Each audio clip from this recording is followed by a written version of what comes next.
Welcome, councillors, officers and members of the public to the meeting of the planning committee. Please switch your mobile phones off or to silent. Location of the loos of the entrance to the right. Members of the press attending this meeting virtually. Can I please ask those attending virtually to switch off your microphone to avoid any disruption during the meeting. The meeting is being recorded and will be available in due course on the council's YouTube channel. A reminder for councillors to ensure that those attending virtually can hear the proceedings and for the recording. So, to ensure that those attending virtually can hear the proceedings and for the recording to capture the entire meeting. Doesn't make sense. Please remember it's a formal meeting and therefore do not refer to councillors by their first names. There is no fire alarm planned, therefore if the fire alarm sounds, please leave the building immediately by the nearest exit and gather at the assembly point, which is located at the top of the car park.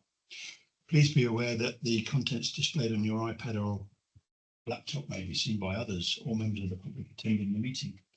Please therefore close down screens which are displaying confidential information during the public part of the meeting. My name is Councillor Davies. Before we come to the agenda, I would ask our officers to introduce themselves from my left. Josh Coe, Planning Officer for the North Team. Matthew Brown, Lead Planning Officer for the northern part of the district.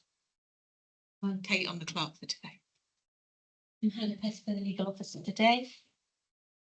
Thank you. So moving on to the agenda, item 1, apologies for absence. Do we have any apologies? I've received apologies from councillors Coombs, Caroline Lever, Councillor Knight, Councillor Whitehead, Chair. Thank you. Item 2, to approve as a correct record the minutes of the meeting held on the 6th of May 2026, pages 9 till 16. Can I have a mover, please? Another seconded. Matthew, all in favour? I better abstain as I left halfway through the meeting. All in favour first. 6-4, Chair. Abstentions? 3. Okay, so thank you. Item 3, items brought forward with the chair should be considered by the meeting as a matter of urgency. Obviously, we've moved the day and the location for today, so there hasn't been any training, but we were planning to, and we will do next month, pre-app process. The other thing is the planning site visits. You were offered 2 dates, and we are actually neck and neck. But I would propose that we do it on Wednesday the 15th because both myself and the chair are available. So there's only one councillor we haven't heard from. So I'm going to propose the 15th, Wednesday the 15th of July is for our good, bad and ugly site visits. Okay. I suppose, do we take a vote on that? I have a horrible feeling. What's the second date? The 22nd. Horrible feeling I can't do the 15th and it's in my ward, but They're all Wednesdays, aren't they? Yeah. I've not moved my diary around and hopefully come on the 15th. Yeah, I mean, not everyone's going to be happy at the end of it because we can't all get there. But what time is it? That's the best. It's all day, so I think we'll probably need to have a day. I'll sort the details and send them out separate. I think there's full council that evening as well. 15. Busy day. Okay. So full council the 22nd, no? I was there.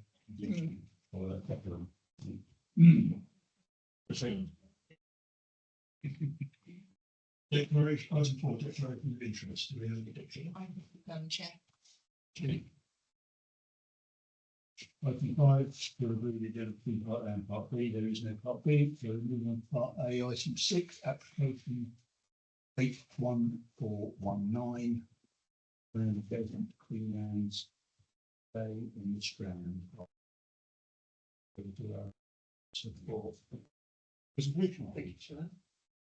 This is application 81419.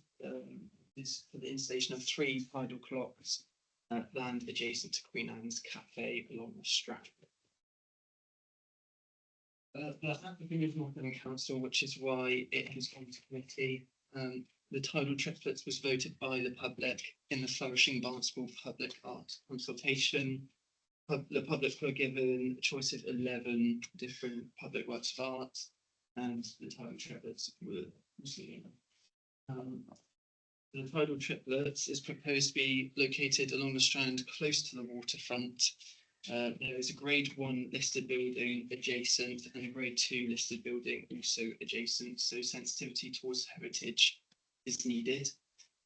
It was originally meant to be located closer to the Queen Anne's Cafe, yet under the Heritage Officer's guidance, this was moved in order to protect the heritage assets setting and for the proposal to better comply with policy DM07 and ST15, along with section 72 of the listed building and conservation. Here is a view in the red outline. That is where the tidal clocks are now proposed to be located, but in the turquoise, I've just pointed out where they were initially meant to be located.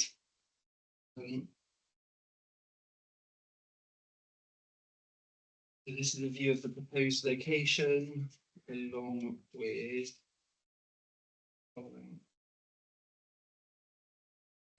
West. They're going to be located in this area here.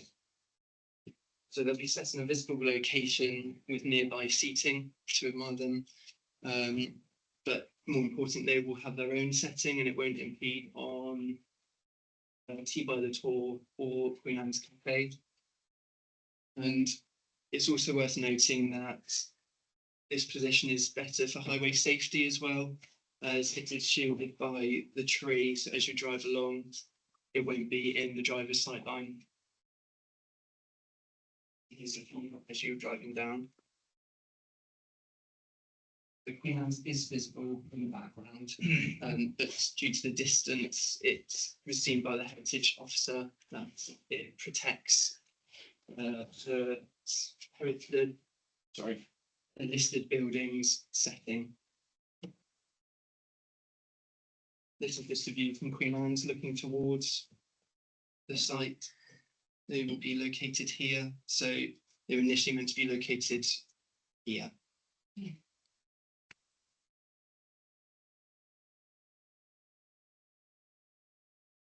Those design dimensions, they're proposed to be 3.5 meters high in height.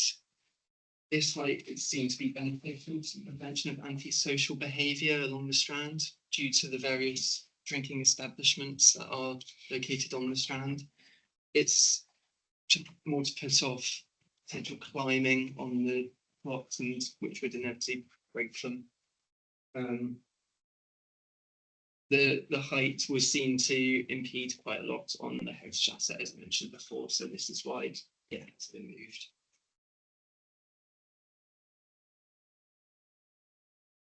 The faces will consist of a spring and neap face, an ebb and flood face, and a high and low face.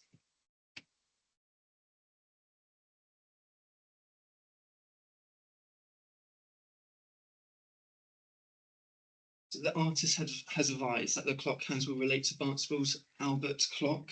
In the design and access statement provided, the artist took inspiration from the Albert clock, which was nicknamed the Four-Faced Liar. This was more just to relate to Barnstable's history and its maritime industry that was present along the Strand. The applicant has advised that the clock will be powered by motors via a 16-amp electrical supply, connected to a central control unit. The control system reads 50 years of tidal data, whilst also incorporating GPS time synchronization.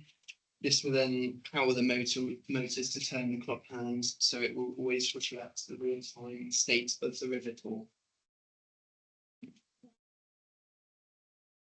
It's just a 3D view of the proposed clock faces. You can see the heights. They're quite cool.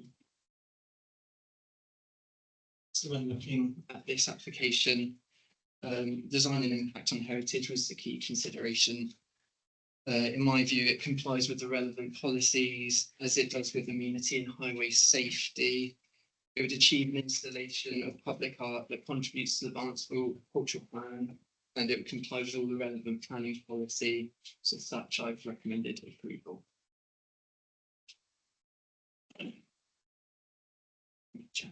You. Anyone registered to speak? No. Questions? Any questions? Councillor Mackie and then.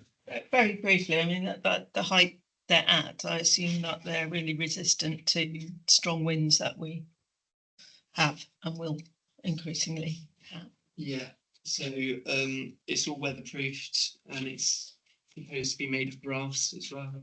Yeah, I meant other Oh, yeah, sorry, yes, yeah. The foundations is dug fairly deep, so it prevents it from winds, yeah.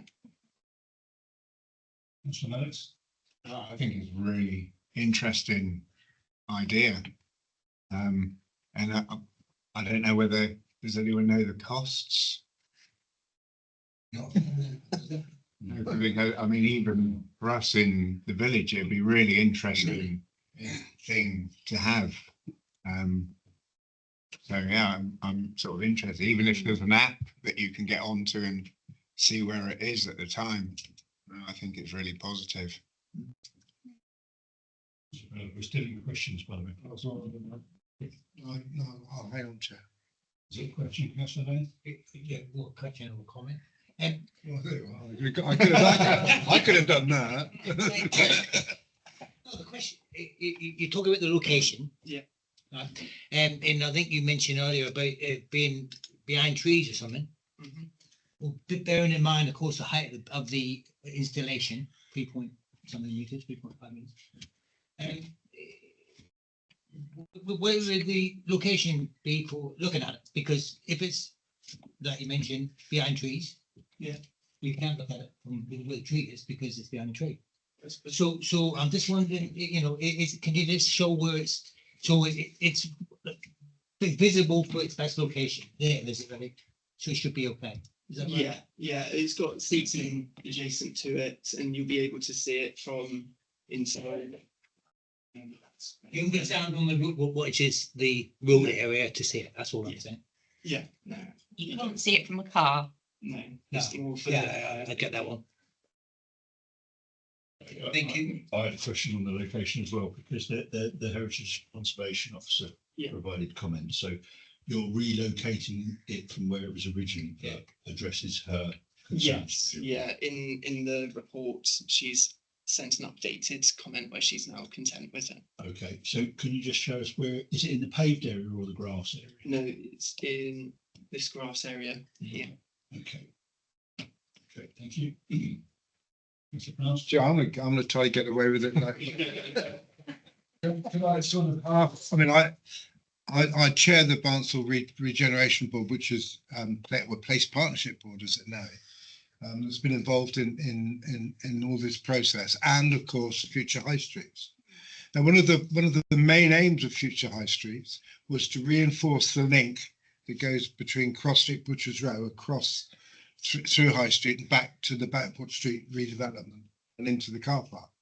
And I therefore think it's a shame that this can't be at the bottom of Cross Street, so that it's a destination for people coming looking around. It's a shame Colette's not here, because I would have liked to challenge this, because for me, I mean, the original site was right next to the Great Quay, which many will know that we dug out again and put the mosaic in. And at that time, that wasn't regarded as having a huge impact on the Grade 1 listed house, listed building. So, and that's why I bothered to come in today, because I do think that the original site is still, from a regeneration point of view and from a tourism point of view and for the benefit of the town, is the better site. And I think if it was there and shorter, where it was nearer to the Queen Anne Cafe, that the threat of vandalism would be a lot less. And I don't think we should give in to vandals by making things so high that, you know, they can't be seen. But that's not very helpful, is it? Because Colette's not here, and I'm going to have the chance to. But I still prefer the original because the impact for the historic environment and the tourism and everything else and the regeneration factor with it. It's a better site at the bottom of the cross street. I think there is project looking at gateways because there's an old gateway plaque there, isn't there, at the end of Cross Street? So that may. It's the old West Gate. If they come to fruition, there's 4 gates that are being looked at that may help your reservations in terms of the focus from east. Just that, I mean, people heard me say this before. My grandfather was the last harbour master who actually, his office was actually in the Queen Anne building. It's got the tombstone there. It's got the plaque about the ships that, and another press was involved in that, so I mustn't say that, but actual, to send the ships to the Armada. So there's a focal point there about telling the story of the history of Barnstaple. So, I'm ashamed, Colette, because I really respect Colette's views, and Alison Mills as well, who's been involved very much in this project. So it's a shame we can't have that wider debate before the site was amended, because I think it might have been helpful. But there we are. We are where we are. And if it was after the 31st of October, Chair, this would have been a delegated issue probably anyway. Would it not? So, True. but I mean, it is important because people say, why did you put it there and why is it that height? And we'll get all those questions. And I just think I'm not completely comfortable with the solution that we've got at the moment. That's just my personal. Well, legal really, is there a way that if we pass this, that we can put in something about still subject to further discussion on location, or is it so embedded in there? I don't think the red line is big enough to include the site where you're talking about. It isn't, is it? No, it's not. It's The red line's a little square in front of the Yeah. cafe, to the side of the cafe. Yeah, but because it wasn't amended from where its location was, I presume the bottom of Clock Street then, was it? The Great Quay, wasn't it, on the corner of the Great Quay? Can it be reverted back easily? Yeah, so you could. You've got It could be included within the red line, couldn't it? No, that was the original location, isn't it? Is the green square the original yeah, location? the Green Square is the original location. If you Check. colorblind, that's all we're doing before. Just clarify how far away, because I'm thinking it's literally a couple of steps. Yeah, what's the difference in distance between the old and the new? Is it the green square and the red square, basically? Yeah. So we're talking, what, 20 odd metres? About that, yeah. Could be delegated then? It would be down the bottom of the Cross Street then, wouldn't it? No, it isn't Is the it? line No. across street. That's what I'm It's thinking. not. So that's different again. Yeah. It's a separate location altogether. It's got to be done because of the funding. Isn't It isn't it? Yeah. Okay, well, We moved at a later date. And you've got the application in front of you. okay, so we'll move into debate then, if we haven't already. Sorry. That's all right. Actually, valid points, isn't it? Councillor Booth. Well, I'm just asking, actually, these 3 things, what actually do? They work? I mean, are they supposed to be warnings? Are they just for an artistic installation? Are they helpful to the general public to know whether it's going to flood or not? Or are they just, what are they actually for? They're just an artistic installation, are they? It's a public work of art, but it will also have some use. Spring and Neap represent the spring represents the highest tides and lowest of low tides, and the Neap is moderate, so it's just average tides. Ebb and flood is more about the movement of water. So flood is coming in, ebb is going out, and high and low, high tide and low tide. So it will serve some use, but it's more also to be appreciated to represent Barnstaple's historic maritime past. So really, you know, if you've got a boat and you want to go out on the river, it's useless to you because it's, you know, it doesn't serve any purpose like that, does it? No. Councillor Mackie? Well, generally, I totally support anything that brings people to the waterfront, anything that will enhance the area.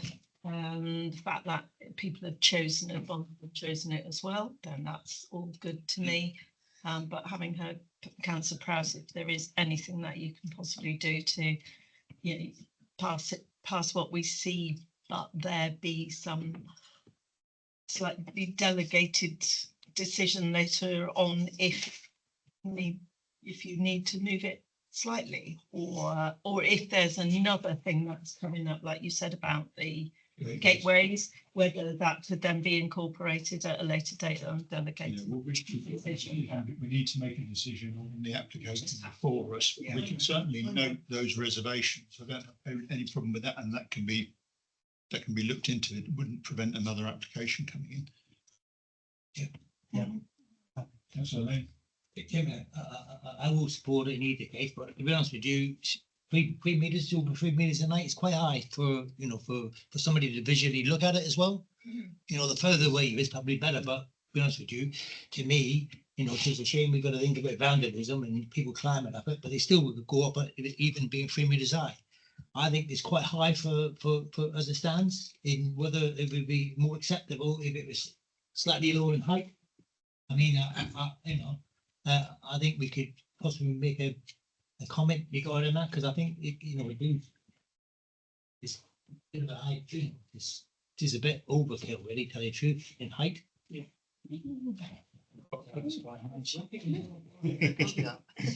Councillor Maddox and then Councillor Mackie. Yeah, only just, so there's 3 faces there. One gives low and high and even ebb and flood. So it gives you everything you need to know about what the tide is doing, which is, you know, informative but interesting. And a lot of the holiday or tourists that will come, one of their questions is what time's high tide, what time, but so it is an interesting and informative. So if you're going to go out on your canoe, it will give you a good idea of where the tide's going to be.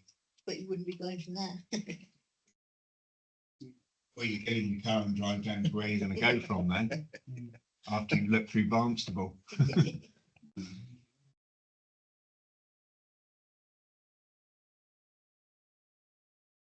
Chair, can I back off a bit, because I don't want to lose the funding. I don't want to lose the opportunity. All I wanted to do was to raise the issues today, and I'd rather we give this approval. But let's look again at if we can deal with some minor amendments that might meet some of the concerns. That I think that's we just got to. Yeah, we've won £3 million from the Arts Council to finish off Bridge Chambers, Boutwell Street, and all these signposters and public bits of art across the town.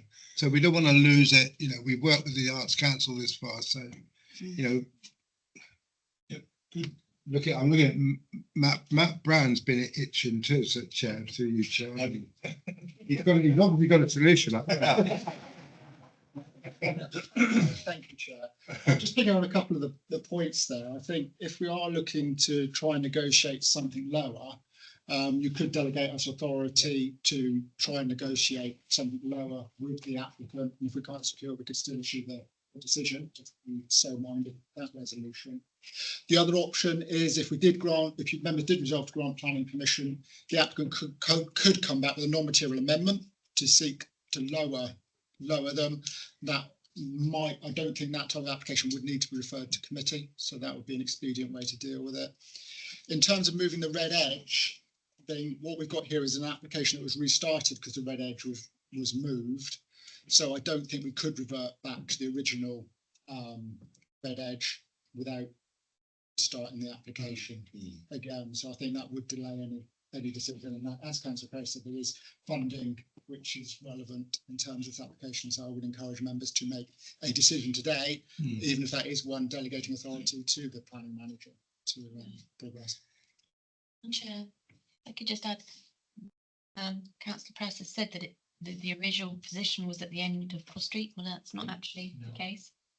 No, we've established that. But I mean, you won't see, you get the bottom of Cross Street, you hardly see it. That's the point I'm You making. won't see it. If you're bottom of Cross Street, you would have seen it in the original position quite easily. Mm. And it would have attracted you across the road. What a lot of holiday makers do chair at the moment is come to the bottom of Cross Street, turn and go back. So hence your, doing the West Gate and, Yeah. and put St Nicholas Chapel on the top again. That's not Mickey. Yeah, sorry, I'm just going against the height business. Is that actually when I saw it, I'm assuming that it is an art installation as opposed to the functionality comes second to it being an art project. And you said that it had been heightened because the threat of vandalism, but actually as I saw it, I thought, oh great, something up there. Well, it looks more of an art installation. Otherwise, if you bring it down, then you're just making it like an old signage, like, like turn left, turn right, stop. There you go, just thought I'd put that. And you might as well put a completely different design if you just want it functional, but it's an art installation. There you go. Absolutely. Yeah, I mean, I think I'd like to agree with Councillor Mackie. I mean, it is an art installation, and we as a committee are at risk of diluting the intention of the artist in what they did. And I think it's there in front of us to either support or not support as it is. Moving the officer's recommendation. I'll move the officer's recommendation to approve. Yeah. Councillor Maddox. Second bit. Are you happy to have a note that we've had a discussion about the location and that can be looked at? Yeah. With the applicant or discuss with the applicant Yeah. and the conservation officer? Yeah. You're happy to have that? Yes. Okay. Any other comments? Okay, so we'll take a vote on that. All in favour?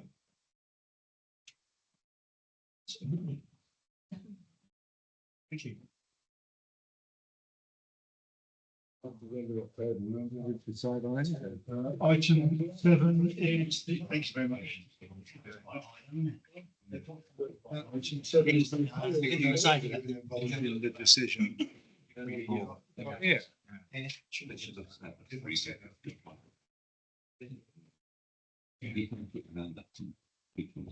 think there are a string of dismissals.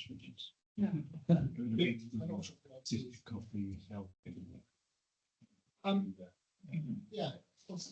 thank you, Chair. So we've got the appeals report there for you as set out on the agenda.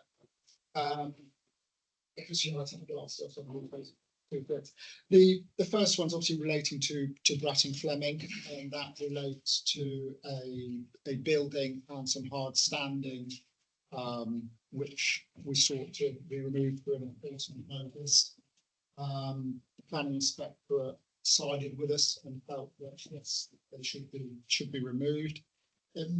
We didn't have to consider the planning merit of it, i.e. a planning application, whether that should be granted through the appeal. It was purely the enforcement notice that was appealed. So therefore, we've got a simple free decision now, which now unfortunately we have to go on and progress to make sure that it's compliant. In that time at the moment, Chair.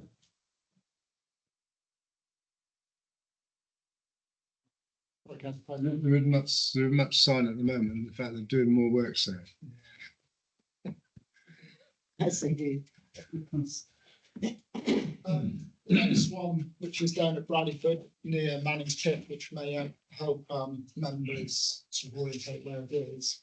This relates back to a stable for a building in a field just below Manning's Pit.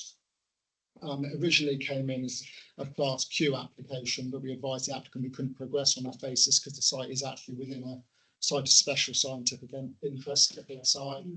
And therefore we then had a full planning application, and that was what was the subject of this planning appeal.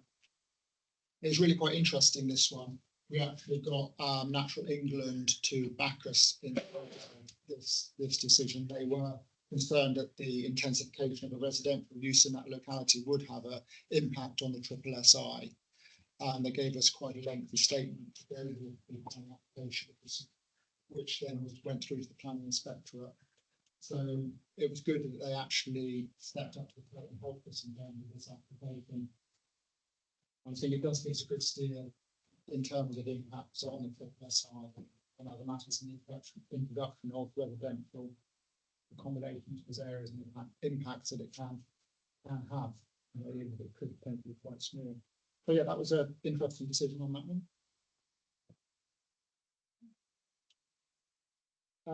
The last one is out at Westley. So that's a village that had a number of public services. The application came in there for the number of dwellings. It was it 9, wasn't it? I think? Yeah, 9 dwellings in total. That one. The inspector agreed with the dismissal on that. Interesting that we supported our view that they needed an up-to-date housing needs survey to prove whether there was the need or not for the affordables in the locality.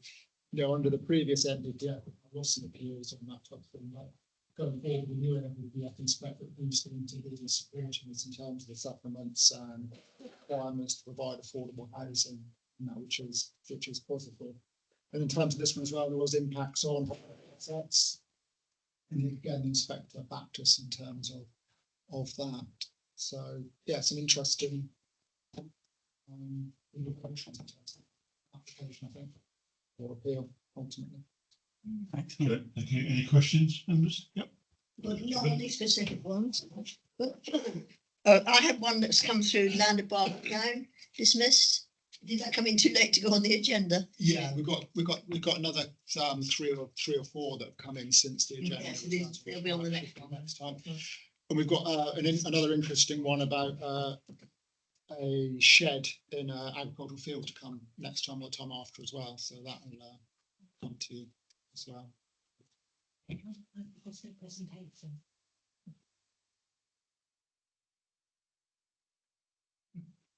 At the end. Okay, members, there's no other question.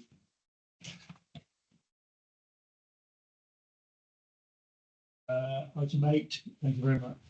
Item 8, site inspections, the only one we picked out is the general site visit, the annual site visit, which will be on the 15th of July and 8 or one of the officers will email us out the meeting point and the arrangement. I think we'll jump on a minibus from here. Probably.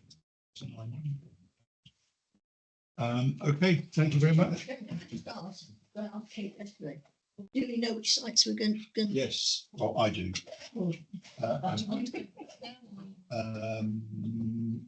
Have you got the email? Can you bring it up? Can we, I think there was a comment saying, mentioning all day earlier, but surely isn't it? Well, it normally drifts into the early afternoon, doesn't it? Yeah. You'll get an email. Thank you, Chairman. Okay. Yeah, so that's fine. So meeting's closed. Thank you very much.